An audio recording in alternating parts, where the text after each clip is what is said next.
Hello, my name is Brian Klingenpeel and I'm the Community Outreach Coordinator for Roanoke County Fire and Rescue. And today we're going to learn about the importance of fire escape planning and fire safety using our fire and life safety trailer.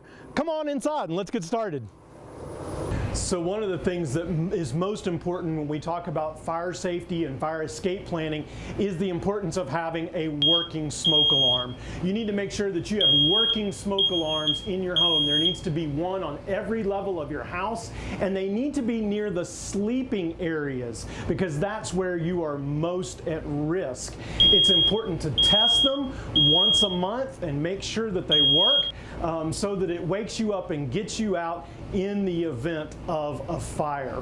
Also, it's very important to have a fire escape plan and to practice that plan with your family. So we're talking about things like knowing 2 ways out of every room in your house. And so that probably means using the windows and the doors. We need to know where those are and how we could get out of them in the event of a fire. Let's talk a little bit about what we would do if we were asleep in the middle of the night and we heard the smoke alarm go off. If we're in bed, we want to roll out of bed and get low to the floor. We get low because that's where it's cooler, it's easier to breathe, and it's easier to see. And if the smoke alarm is going off, that's telling us there might be smoke in the house. So we need to be down low. We're going to roll out of bed, we're going to come over to our door, and we're going to feel the door with the back of our hand to see if it's hot.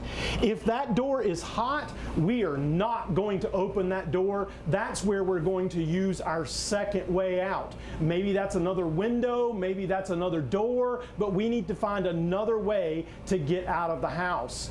If we're on the second floor or higher, and this is the case where we can't open the door because it's hot, then we're probably going to wave something out the window and yell and holler and say, "Help, I'm up here." Because when the firefighters get there, you become priority number 1 and we're coming to get you first. Now, if we feel the door and the door is not hot, then we can open it a little bit, and if we don't see smoke, we can go on out. Remember to stay low because there still might be smoke in the house. When we go outside, then we're going to our family meeting place, a place that our family has designated where everybody is going to meet to make sure that everybody got out safely. Then, once we're all at the family meeting place, we will call 911 from there so that we're out of harm's way from any smoke or any fire, and we can wait outside as a family for the firefighters to arrive. We also want to remember that we never go back inside for any reason. If we think we've forgotten something, once we are out, we stay out. We never go back in. So now that we've learned a little bit about the importance of having working smoke alarms in our home and about having a fire escape plan and even what we should do in the event of a fire, you've learned all of that here in a classroom setting. Now it's time to practice. Let's put those skills into action so that we can make sure that we know what to do. We hope it never happens to you or your family, but it's very important to know what to do to be safe. So let's come on back to the bedroom part of the trailer and we'll practice back here. So now we are in the bedroom part of our fire and life safety trailer where we are going to do a little drill. We're going to practice. We're going to use some fake smoke. This is harmless today, but it just gives us a visual and it helps us to understand what we should do in case there's smoke in the house and the smoke alarm is going off. I want to give us a little tour of our bedroom back here so we know some things. We do have working smoke alarms here in our bedroom, so we've got that. That's going to alert us in the event of a fire. We also know that we have 2 ways out of this room. I have a door. This is door number 1 that we're going to try.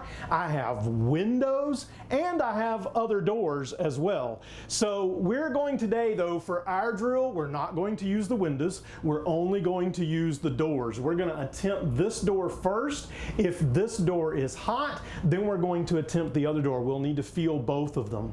Our family meeting place is outside the trailer at the orange cone, and there is a phone out there that we can use to call 911 when we get outside. So now we're going to pretend like we're asleep, it's nighttime, and then the smoke alarm is going to go off and we'll kind of practice and see how we do. So now the smoke alarm is going off and there is smoke in our room. So we want to get low to the floor. We're going to roll out of bed and I'm going to field this door first. This would be my primary way out. This door is hot, so I'm not going to open this door. I need to stay low and I'm going to crawl low under the smoke and I'm going to come up here to my second door and I'm going to feel this door, and this door is not hot, so I can open it and stay low and get on out of the house. If we're caught on the second floor and the door is hot and we have to use our window, we don't want to jump from a second-story window. So we're going to use the window and we're going to open it, and I'm going to wave something out the window and I'm going to say, "Help, I'm up here, come get me." You want everybody in the world to know that you're in that window so that when the firefighters get there, you become priority number one and they're coming to get you first. Stay there at the window and they'll be right there. And then I'm going to come to our family meeting place here, and this is where we will come so that everybody will know that we got out safe. At your house, this might be the mailbox, or it might be the big tree in the front yard, or it could be the neighbor's house. Any of those things make a really good family meeting place.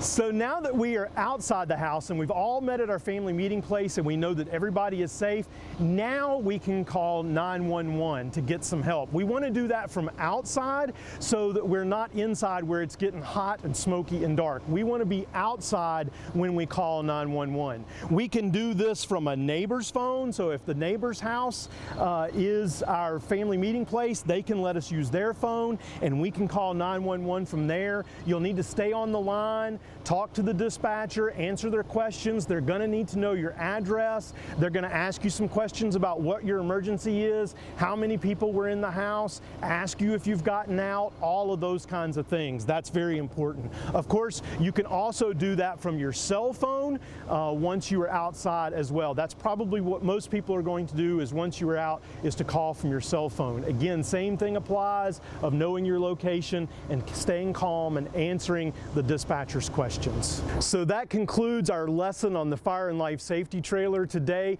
If you would like more information about these fire safety tips or any others, you can find us on the web at roanokecountyva.gov/fire rescue, or you can call me directly at 777-8718.